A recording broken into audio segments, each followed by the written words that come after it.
नमस्कार दोस्तों, आप सभी का लॉ सीखो के दैनिक समाचार विश्लेषण में। तो आज के दिन हम 9 दिसंबर और 10 दिसंबर दोनों ही दिनों के आर्टिकल साथ में डिस्कस करने वाले हैं। माफ कीजिएगा, कल मैं नहीं दैनिक समाचार विश्लेषण रिकॉर्ड कर पाया, उसके कारण कल के और आज के दिन के आर्टिकल्स की बात हम साथ में ही करेंगे। तो चलिए आज के और कल के दोनों मिला के हम कुल 3 आर्टिकल्स के बारे में बात करेंगे। तो कल से 2 आर्टिकल, पहला एलपीजी की प्राइसेस के बारे में है और दूसरा आर्टिकल जो है ये आफ्सा की संवैधानिक वैधता पर है। उसके बाद में जो तीसरा आर्टिकल है जो हमने आज के द इंडियन एक्सप्रेस से लिया है वो है रिच एंड पुअर जो गैप है, इनइक्वलिटी सर्वे हुआ है ग्लोबल लेवल पे, उसके बारे में हम बात करेंगे। तो चलिए मैं आगे बढ़े उससे पहले मैं अपना परिचय करवाना चाहूंगा। मैं खुशवंत पवार, आप चाहे तो मुझसे ट्विटर और लिंक्डइन पर जुड़ सकते हैं, डिस्क्रिप्शन में आपको इसकी जानकारी मिल जाएगी। अब आते हैं हमारे एमसीक्यू के ऊपर। तो आज का एमसीक्यू हमारा ये है कि एडीआर निम्न में से कौन सी मेथड एडीआर कहलाती है। आपको ऑप्शन ए है मीडिएशन, ऑप्शन बी है कंसिलिएशन, ऑप्शन सी है नेगोशिएशन या ऑप्शन डी ये सभी। जो भी आपका उत्तर हो कमेंट बॉक्स में जरूर लिखिएगा। अब आते हैं हमारे वर्णनात्मक प्रश्न की ओर। वो ये है कि आफ्सा क्या है, arm force special power act क्या है और इसकी संवैधानिकता पर आपको एक चर्चा करनी है। तो आप आपका उत्तर 250 शब्दों में लिख सकते हैं। चलिए हमारे पहले आर्टिकल की ओर आते हैं जो कि एलपीजी की प्राइसेस के बारे में है। एलपीजी की प्राइस और साथ ही साथ वायु प्रदूषण की हम इसमें बात करेंगे। तो एलपीजी के बारे में हम क्यों बात कर रहे हैं, क्योंकि पिछले एक वर्ष में अगर हम देखें तो एलपीजी जो सिलेंडर हैं इनकी कीमतों में 50% का इजाफा हुआ है। अब इसके चलते ये रहा है कि लोगों को एलपीजी सिलेंडर अफोर्ड करने में काफ़ी ज़्यादा दिक्कतें आ रही है। अब इसका रिजल्ट कहीं ना कहीं एयर पॉल्यूशन बढ़ने में हो सकता है, वो हम विस्तृत रूप से आगे जानेंगे। अब एक और बात यह है कि जब सब्सिडीज नहीं मिल रही है, क्योंकि अब सीमित सिलेंडर्स के लिए ही सब्सिडी मिलती है, उसके ऊपर जाते हैं तो वहाँ पे सब्सिडी का फायदा नहीं मिलता है। इसके चलते हुए जो निम्न आय वर्ग के लोग हैं वो अपने ट्रेडिशनल मेथड पे, मतलब लकड़ियों पर, काउडंग केक्स पे और यहाँ पर जो बायोमास है उस पर ज़्यादा अपना डिपेंडेबिलिटी बढ़ा रहे हैं। अब यहाँ पर बात ये है कि हमें ये समझना ज़रूरी है कि जो सॉलिड फ्यूल्स है जैसे फायरवुड या डंग केक्स हो गए, इसके चलते हुए एयर पॉल्यूशन में ज़्यादा इजाफा होता है, क्योंकि इससे कार्बन उत्सर्जन ज़्यादा होता है और जो दूसरे पार्टिकल्स होते हैं वो भी ज़्यादा बढ़ते हैं, जिसके कारण वायु प्रदूषण होता है।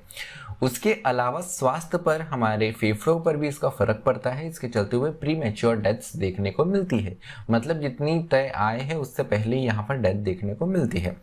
उसके अलावा अगर हम बात करें तो global burden of disease study 2019 के अनुसार अगर हम देखें तो 6 लाख लोगों की मृत्यु जो है इन्हीं कारणों से हर वर्ष देखने को मिलती है। वही दूसरी ओर अगर हम देखें तो प्रधानमंत्री उज्ज्वला योजना 1.0 2.0 ये सरकार के द्वारा लॉन्च की गई है, जिससे 80 मिलियन लोगों को यहाँ पर सब्सिडाइज एलपीजी कनेक्शन दिया गया। अब यहाँ पर बात यह आ रही है कि सरकार एक तरफ जहाँ पर सब्सिडाइज एलपीजी कनेक्शन दे रही है, लेकिन एलपीजी कनेक्शंस तो कंटिन्यू तभी रख पाएंगे लोग तब उसकी कीमतों को वो अफोर्ड कर पाएंगे, लेकिन एलपीजी सिलेंडर की कीमतों में 50% का इजाफा हुआ है। उसके चलते हुए अगर हम और देखें तो यहाँ पर हमें एलपीजी रिवॉल्यूशन की भी बात देखने को मिलती है कि भारत में कैसे एलपीजी क्रांति हमें देखने को मिली, लोगों ने कैसे एलपीजी में स्विच करा और क्यों, इसके पीछे कारण क्या है वो जान लेते हैं। तो इंडिया रेसिडेंशियल एनर्जी सर्वे के अनुसार हम देखें तो एलपीजी ने बायोमास को, जो कि सॉलिड फ्यूल्स होता था, इसको रिप्लेस कर दिया है। तो आज अगर हम देखें तो भारतीय घरों में करीब करीब 70-71% जो है कुकिंग पर्पज के लिए एलपीजी सिलेंडर्स का इस्तेमाल किया जाता है। इसके पीछे रीजन ये है कि इतना बड़ा फैलाव कैसे हुआ, ये क्रांति कैसे आया एलपीजी की। तो पहला कारण है कि एलपीजी की जो डिस्ट्रीब्यूटरशिप है कि अलग अलग आजकल गांव-गांव तक इसके डिस्ट्रीब्यूटर्स जो है एलपीजी के वो फैल चुके हैं। तो यहाँ पर लोगों तक ये आसानी से प्राप्त होने लग गया। इसके चलते हुए यहाँ पर एलपीजी क्रांति देखने को मिली है। उसके अलावा कंजम्पशन लिंक्ड सब्सिडीज जो है कि आप अगर सिलेंडर खरीदते हैं तो इस पर आपको सरकार सब्सिडी देगी। इसके चलते हुए भी, सब्सिडीज के चलते हुए भी लोगों ने एलपीजी को अपनाया। अब बात ये आती है कि अभी भी 29-30% घर ऐसे हैं जहाँ पे सॉलिड फ्यूल से इस्तेमाल किया जाता है और 24% हाउस होल्ड ऐसे हैं जहाँ पर एलपीजी और बायोमास दोनों ही हैं। अब बात यहाँ पर ये है कि ये जो अनरिच्ड एरिया है, यहाँ पर लोग जो अभी भी सॉलिड फ्यूल्स की ओर बढ़ रहे हैं उनसे यहाँ पर उन्हें शिफ्ट करना ज़रूरी है। उसके अलावा अर्बन स्लम्स की बात करें तो यहाँ पर भी जो पॉपुलेशन है अपने आप में काफ़ी वल्नरेबल है, और रूरल एरियाज खासकर बंगाल, छत्तीसगढ़, एमपी, बिहार और उड़ीसा के क्षेत्रों में बायोमास का अर्बन स्लम्स एरिया में भी काफ़ी ज़्यादा इस्तेमाल दिखता है। अब बात यह है कि इसके उपाय क्या है, वे फॉरवर्ड क्या है। सबसे पहली बात तो ये जो सब्सिडीज़ है इन्हें वापस उसी स्थिति में जैसे ये पहले थे लाने की आवश्यकता है। कीमतें कम हो इसके लिए सब्सिडी और बढ़ाने की आवश्यकता है, खासकर लो इनकम हाउस होल्ड के लोगों के लिए। उसके अलावा अफोर्डेबल एलपीजी बनाने की आवश्यकता है। एलपीजी की जो प्राइस है उसे अफोर्डेबल करने की आवश्यकता है, क्योंकि पैंडेमिक के चलते हुए यहाँ पर काफ़ी ज़्यादा जॉब लॉसेस जो है वो हमें देखने को मिली। टाइमली अवेलेबिलिटी भी एक मुख्य बात है। बहुत सारी ऐसी जगह है, रिमोट एरियाज है, जहाँ एलपीजी टाइमली अवेलेबल नहीं हो पाता। इसके चलते हुए लोग एलपीजी से डिपेंडेंसी अपना हटा देते हैं। रूरल एरिया में करीब करीब 5 किलोमीटर दूर एक सिंगल एलपीजी सिलेंडर के लिए जाना पड़ता है लोगों को। तो यहाँ पर बायोमास जो है, सॉलिड फ्यूल्स जो है, इनका इस्तेमाल किया जा सकता है डिसेंट्रलाइज प्रोसेसिंग यूनिट के लिए। तो ये बायोमास का जो इस्तेमाल है, हम इसको एक डिसेंट्रलाइज प्रोसेसिंग यूनिट के तौर पे इसका यहाँ पर इस्तेमाल कर सकते हैं, लेकिन कुकिंग पर्पस के लिए, हाउस होल्ड पर्पस के लिए कहीं ना कहीं एलपीजी को प्रमोट करना आवश्यक है। और इसकी कीमतों से बहुत हमारा मार्केट जो है प्राइस सेंसिटिव मार्केट है, तो यहाँ पे कीमतों पर ध्यान देने की सरकार को आवश्यकता है। चलिए दूसरे आर्टिकल की ओर पढ़ते हैं, आफ्सा के बारे में। AFSPA armed forces special power act, ये कानून आया था असम और मणिपुर के संदर्भ में सबसे पहले, जब यहाँ पे नागालैंड की तरफ, नागालैंड और असम वाले क्षेत्र में, नागा हिल्स में, उस समय नागा हिल्स हुआ करता था, नागालैंड नहीं था, वहाँ वॉयलेंस काफ़ी ज़्यादा दिखती थी। इंसर्जेंसीज को कम करने के लिए सरकार ये कानून लेकर आई थी। अब हाल ही में हुआ ये है, अगर आप पार्लियामेंट के सेशन, विंटर सेशन कंटिन्यूस देख रहे होंगे तो आपको पता चला होगा, यहाँ पे हमारे देश के गृह मंत्री ने ये माना कि एक एम्बुश में यहाँ पर एक जो लोकल नागा पीपल थे उनकी वैन पे हमला कर दिया गया था सेना की तरफ से, उन्हें इंसर्जेंट टेररिस्ट समझकर, लेकिन वो गांव के लोग निकले जो कि टेररिस्ट नहीं थे। इसके चलते हुए निर्दोष लोगों की मृत्यु का समाचार सुन के जो नागा पीपल है, जो वहाँ के लोकल लोग हैं, वो उन्होंने आर्मी पे फिर वापस यहाँ पर प्रतिकार करा। तो अपने आप में नागालैंड में काफ़ी सेंसिटिव स्थिति हो गई है। तो आर्म फोर्सेस ने यहाँ पर 14 सिविलियंस को नागालैंड में मारा, जिसके चलते हुए रिटेलिएशन देखने को पड़ा नागा पीपल्स की तरफ से, और यहाँ पर कई सोल्जर्स इंजर्ड भी हुए और एक सोल्जर की मृत्यु भी हुई है। अब बात यहाँ पर ये आता है कि अगेन वो डिबेट शुरू हो गया कि जिस एक्ट के अंतर्गत, जिस ताकत के अंतर्गत यहाँ पे आर्म फोर्सेस ने डायरेक्ट अटैक करके यहाँ पे 14 सिविलियंस को मारा, तो ये जो पावर इन्हें मिलती है किसी भी किल करने की, इसके बारे में जानेंगे हम आफ्सा के बारे में, लेकिन ये जो उन्हें पावर मिलती है ये arm forces special power act से मिलती है। तो आफ्सा में क्या पावर मिलती है? स्वीपिंग पावर दी जाती है, सर्च की, सीजर की, सीज करने की भी कोई भी वस्तु, किसी भी किल करने की, कोई भी ऑपरेशन कंडक्ट कराने की। आर्म फोर्सेस को ये स्वीपिंग पावर मिलती है इन सारी चीज़ों के संदर्भ में, जो कि कहीं ना कहीं एक इंडिविजुअल के राइट और डिग्निटी का यहाँ पर हनन है। उसके अलावा अगर हम देखें तो ये इसका उद्देश्य ये है इस एक्ट का कि टेररिज्म, इंसर्जेंसी, वायलेंस, इन सब को यहाँ पर काउंटर करके रखा जा सके, कंट्रोल करके रखा जा सके। अब ये इन्हें कंट्रोल करने के लिए यहाँ पर इन्हें एक स्वीपिंग पावर दी गई है और ये एक्ट के द्वारा इन्हें लीगल प्रोटेक्शन मिला हुआ है। अब आर्ग्यूमेंट चलते आया है कि आफ्सा को रिपील करने की आवश्यकता है। खासकर ये नागालैंड और नॉर्थ ईस्ट स्टेट के संदर्भ में था। कुछ स्टेट्स है जैसे त्रिपुरा में मानिक सरकार जब गवर्नमेंट थी, यहाँ पे सीपीआई की गवर्नमेंट थी, तो इन्होंने कहा जाता है कि आफ्सा से काफ़ी अच्छे से डील करा और धीरे धीरे police station by police station इन्होंने आफ्सा को रिपील कर दिया। इस एक्ट को रिपील करते चले केंद्र सरकार के साथ में तालमेल मिला के। अब वही जो चीज़ है, ये दूसरे नॉर्थ ईस्ट की जो स्टेट्स हैं इन्हें भी अपनी स्टेट्स में शांति स्थापित करते हुए ये कदम उठाने की आवश्यकता है। साथ ही साथ केंद्र सरकार को भी इसमें समन्वय बिठाने की आवश्यकता है। तो यहाँ पर आफ्सा को रिपील करने की इसलिए बात कंटिन्यूसली की जाती है। लेकिन वही आर्मी का ये बोलना आता है कि हमें ये कहीं ना कहीं ऑपरेशंस कंडक्ट करवाने के लिए, यहाँ पर स्टेबिलिटी और पीस बनाए रखने के लिए ये एक्ट ज़रूरी है। अब बात ये है कि इसके चलते हुए आर्म फोर्सेस को एक अनकन्वेंशनल वॉर बायस मिलता है, ऑपरेशंस में इनकी पारदर्शिता नहीं होती है, फोर्सेस में प्रोफेशनलिज्म जो है वो नहीं देखने को मिलता है बिकॉज ऑफ ये जो स्वीपिंग पावर, एक जो अनियंत्रित शक्तियां दी गई है उसके कारण। उसके अलावा कहीं ना कहीं सेंट्रल डोमिनेंस, यहाँ पे केंद्र सरकार की डोमिनेंस देखने को मिलती है, जो कि हमारे संघवाद और जो लोकल अथॉरिटीज़ है, जो हमारे निकाय है, जो हमारी निचली सरकारें हैं, इनकी अपने आप में ये उल्लंघन करता है, इनके प्रिंसिपल्स का उल्लंघन ये करता है। अब यहाँ पर एक हमेशा से डिबेट लेकर रहा है कि देश की सुरक्षा के लिए ये काफ़ी है, ये एक्ट ज़रूरी है और काफ़ी है। लेकिन दूसरी तरफ अगर हम देखें आर्गुमेंट, तो पिछले 70 वर्षों से ये एक्ट एग्जिस्टेंस में है, लेकिन फिर भी इंसर्जेंसी जो है इन एरियाज में फिर भी बनी हुई है। तो क्या ये सवाल नहीं उठता है कि क्या ये कानून अपना पर्पस सर्व कर पा रहा है? यहाँ पर सेना को शांति स्थापित करना, इंसर्जेंसी, टेररिज्म से लड़ना बहुत ज़रूरी है, लेकिन यहाँ पर ये सवाल इस आर्टिकल में उठाया गया है कि आफ्स्पा जो कानून है इसके बारे में हमें इसकी संवैधानिकता के साथ ही साथ इसका जो पर्पस इसने फुलफिल करा कि नहीं, ये हमें पूर्ण विलोकन करने की आवश्यकता है। उसके अलावा आफ्सा जो है ये कानून एक ब्लैंकेट इम्यूनिटी नहीं देता है, मतलब अगर आर्म फोर्सेस किसे किल करती है तो उन्हें ये एक निरंकुश शक्ति जो दी गई है, ऐसा नहीं है कि इन पर कोई लीगल एक्शन नहीं हो सकता है। अगर यहाँ पर इनह्यूमन और क्रूएल एक्शन देखा जाता है तो आर्मी पर्सनल्स या जिन्होंने इस कानून का उपयोग करा उन्हें भी प्रोसिक्यूट किया जा सकता है। चलिए तीसरे आर्टिकल की ओर बढ़ते हैं, जो कि रिच पुअर गैप के बारे में है। वर्ल्ड इनइक्वालिटी रिपोर्ट हाल ही में आई है, जो कि बताता है विश्व और भारत में किस तरीके से इनइक्वालिटी, असमानता बढ़ी है, किस तरीके से पुअर लोगों की जो संख्या है वो काफ़ी ज़्यादा बढ़ी है और इनकी स्थिति और ज़्यादा दयनीय हुई है।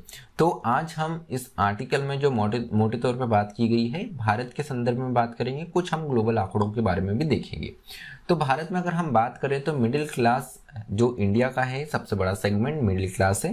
कंपैरेटिवली यहाँ पर ये इनको बताया गया है कि the middle class of India is comparatively poor with only 29.5% of national income.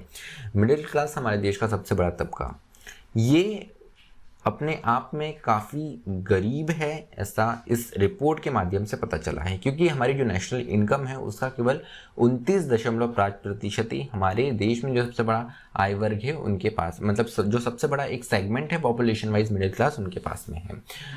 उसके अलावा अगर हम देखा जाए तो देश की जो 10% जनसंख्या है उनके पास में देश की 65% इनकम है, और जो टॉप 1% हमारे देश के लोग हैं इनके पास में 33% नेशनल इनकम है। उसके अलावा अगर हम बात करें तो हम बात कर सकते हैं यहाँ पे एवरेज एनुअल इनकम के बारे में। तो एवरेज एनुअल इनकम बताई गई है इंडियन एडल्ट की, ये है 2,04,200 रुपये है 2021 में। तो ये वार्षिक आय जो है, वार्षिक आय एक भारतीय कितना कमा पाता है इसका आंकड़ा दिया गया है।